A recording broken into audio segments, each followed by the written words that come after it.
America को नाराज करते हुए लिया गया। और ये अब जारी बात है सरफेस टू एयर मिसाइल है जो कि इंडियन एयरफोर्स को मिला है, जो कि इंडिया की जिसने बहुत manifold capability and capacity enhance कर दी है। दूसरा ये है कि जो 7 लाख AK-203 जो राइफल हैं वो इंडिया को मिल रही है। ये एक AK-47 की एडवांस वर्जन है।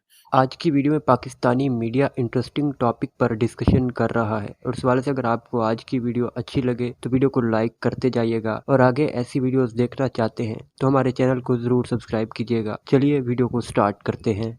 हेलो दोस्तों, मैं हूं कमर चीमा। और दोस्तों, इस वक्त जो एक बहुत बड़ी डेवलपमेंट हो रही है कि जो कि रशिया के सदर पुतिन की जो मुलाकात हो रही है भारत के अंदर नरेंद्र मोदी से, जिसको मोदी पुतिन समिट कहा जा रहा है। और ये बातें चल रही हैं कि दोनों ममालिक के जो ताल्लुकात हैं वो डिफेंस तक नहीं रहने चाहिए, वो इनोवेशन तक भी जाने चाहिए, वो डेवलपमेंट में भी जाने चाहिए, वो प्रोडक्शन में भी जाने चाहिए। और जो इस वक्त सबसे बड़ी एक समझे कि इंडिया को एडवांटेज होने वाला है वो ये है कि इसकी बहुत सारी सारी बातें, डिफेंस के कॉपरेशन भी है, फॉरेन पॉलिसी की चीजें भी हैं। मैं पहले शुरू करता हूँ एक एक करके। डिफेंस की पहले बात करते हैं। आपको पता है कि S-400 इंडिया ने लिया, और जो कि तकरीबन $5.4 बिलियन का था। बड़ा एक मंसूबा था जो कि अमेरिका को नाराज करते हुए लिया गया। और ये अब जारी बात है सरफेस टू एयर मिसाइल है जो कि इंडियन एयरफोर्स को मिला है, जो कि इंडिया की जिसने बहुत manifold capability and capacity enhance कर दी है। दूसरा ये है कि जो 7 लाख AK-203 जो राइफल हैं वो इंडिया को मिल रही है। ये एक AK-47 की एडवांस वर्जन है। और ये कहा जाता है कि 600 बुलेट्स 1 मिनट के अंदर ये फायर करती है, 600 बुलेट। और दूसरा ये कि ये जो डिफेंस प्रोडक्शन है ये भी इंडिया में वो कर रहे हैं, ये भी प्लान है अब इसमें। और ये तकरीबन मेरा ख्याल है कोई जिसको अगर आप कह लें कि ये कोई कॉमन बिलियन रुपीस का प्रोजेक्ट है। और ये AK-203 असॉल्ट राइफल जो है जिसे $681 मिलियन के जो है वो इक्वल होगा। एनी हाउ, इसकी फाइनल कॉस्ट तो बाद में आ जाएगी, लेकिन ये जो ये दोनों मुआहदे पहले तो हो चुका है, लेकिन ये मुआहदा जो है ये भी ऑन कार्ड्स है, ये होना है। वैसे मैं अगर आपको बताऊं, मैं Stockholm International Peace Research Institute की वेबसाइट देख रहा था, जिसमें जो India's arms as a supplier है एज ए रशिया का अगर आप देखें तो ये पता चलता है कि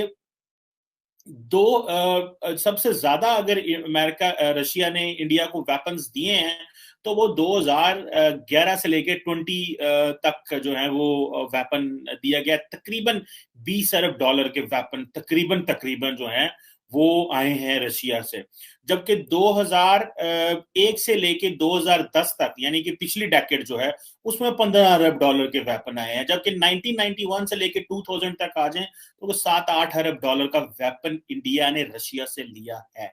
I am talking of Russia alone, starting from 1991 till 2020। ये जो अभी है, पिछले 30 सालों में आप समझ लें कि 20 बिलियन एंड देन 15 बिलियन, 35 और 8 जो है आपका 43 बिलियन, ऑलमोस्ट $45 बिलियन का इंडिया ने असला रशिया से लिया है पिछले 30 सालों में। जबकि अमेरिका का जो है वो जारी बात है इस पिछले अरसे में कुछ ज्यादा असला नहीं लिया गया। 1991 और 2000 के दरमियान तो अमेरिका ने असला दिया ही नहीं इंडिया को। फिर जो है 2001 से लेके 2010 के कुल थोड़े मिलियंस का था। फिर 2011 से 2020 तक जो है तकरीबन $4.5 बिलियन का असला अमेरिका ने इंडिया को दिया है। इसी तरह फ्रांस है, फ्रांस को भी अभी 11 to 20, अगर आप 2011 से 2020 तक आए तो तकरीबन $2.5 अरब की ये सेल हुई है। उसके अलावा इसराइल, यूके, जो बाकी ममालिक हैं, यूके के साथ थोड़ा कंसिस्टेंट रहा, लेकिन रशिया के साथ उनकी बड़ी एक कंसिस्टेंट डील रही है। जैसे मैंने बताया, almost $45 billion weapon starting from 1991 till 2020 तक की मैं आपको बात बता रहा हूं।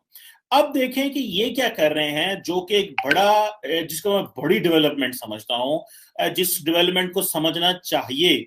और वो है कि 2+2 पे बड़ा फोकस हो रहा है। अब जो 2+2 था बेसिकली अमेरिकन ने शुरू किया, और 2+2 डायलॉग मींस कि जो फाइनेंस फॉरेन मिनिस्टर्स हैं और जो डिफेंस मिनिस्टर हैं ये आपस में इंगेज करेंगे।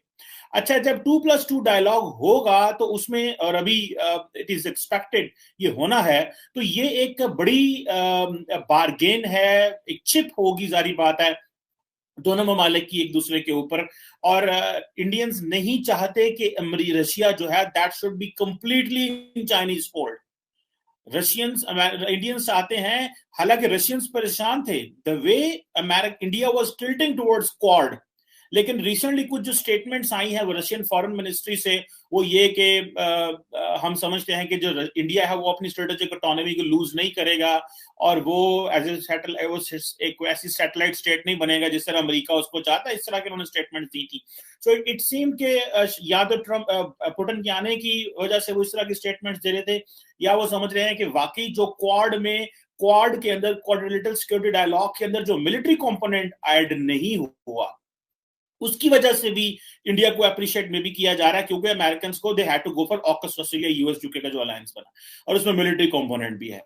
अब ये जो 2+2 है, ये इंडिया जो है वो क्वाड के तमाम ममालिक, जो बोले ऑस्ट्रेलिया हो, जापान हो, अमेरिका हो, उसके साथ वो 2+2 डायलॉग कर रहा है, जिसमें फॉरेन मिनिस्टर्स और डिफेंस मिनिस्टर जो हैं वो एक डायलॉग करते हैं, और एक बड़ी पैमाने पे जो है वो इंगेजमेंट्स भी करते हैं।